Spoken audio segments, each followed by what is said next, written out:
Assalamu alaikum. Welcome to my YouTube channel BCS Short Drill.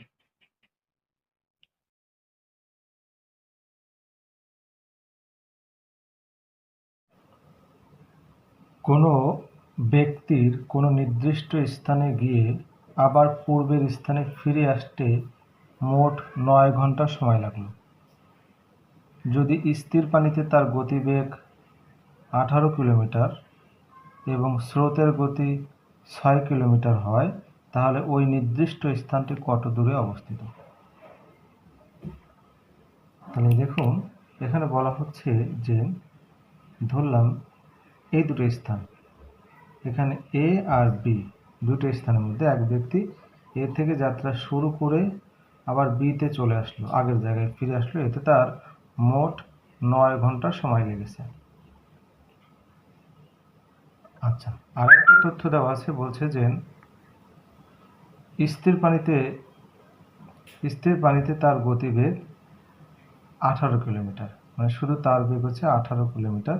তাহলে এটা কিন্তু ঘন্টায় বোঝাচ্ছে 18 কিলোমিটার। তাহলে স্থির পানিতে তার বেগ ধরলাম, আমি ইউ ধরলাম, স্থির পানিতে তার বেগ হচ্ছে 18 কিলোমিটার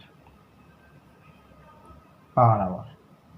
আবার স্রোতের গতি বোঝানো হচ্ছে, স্রোতেরটা ভি ধরলাম 6 কিলোমিটার পার আওয়ার।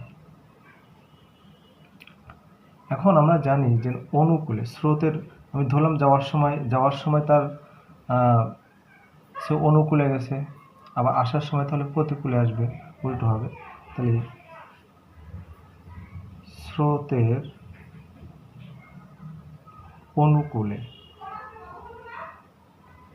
অনুকূলে গতিবেগ কত হয়?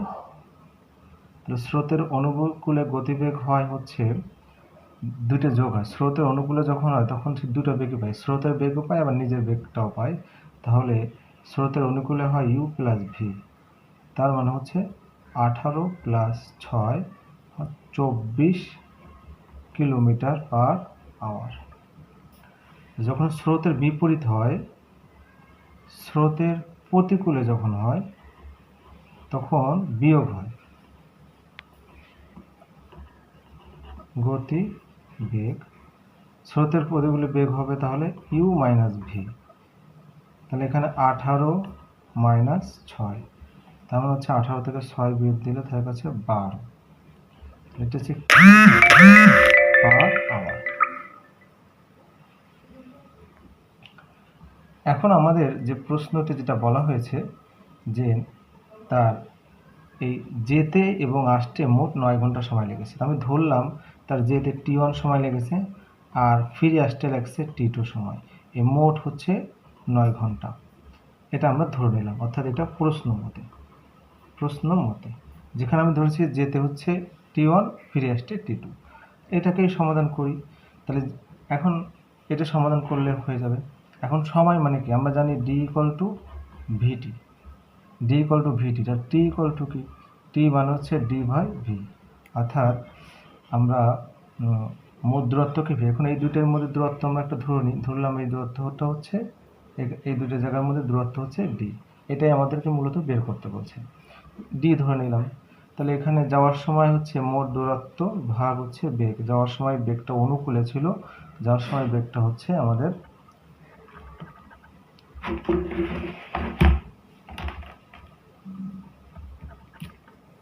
যাওয়ার সময় বেগটা হচ্ছে 24 কিলোমিটার পার আওয়ার।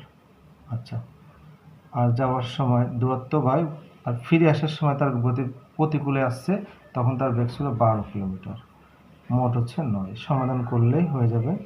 তাহলে এখানে লসাগু হচ্ছে 24, তাহলে এখানে ডি, এখানে 2D, সমাধান করলাম। তাহলে এখানে দ্বারা হচ্ছে 3D বাই 24 9, 3 দিয়ে কাটলে এখানে হচ্ছে 8। তাহলে এখানে দাঁড়াচ্ছে হচ্ছে আমার হচ্ছে ডি বাই 8 হচ্ছে 9। তাহলে এখানে ডি, অর্থাৎ ডি দাঁড়াচ্ছে 8 আর 9, তার মানে 72 কিলোমিটার। এটাই হচ্ছে আমাদের অ্যান্সার, যে এই দুইটা জায়গার মধ্যবর্তী দূরত্বটা হচ্ছে 72 কিলোমিটার। এটাই আমাদের প্রশ্নে ছিল যে ওই স্থানটা কত দূরে অবস্থিত। সবাইকে ধন্যবাদ। আল্লাহ হাফেজ।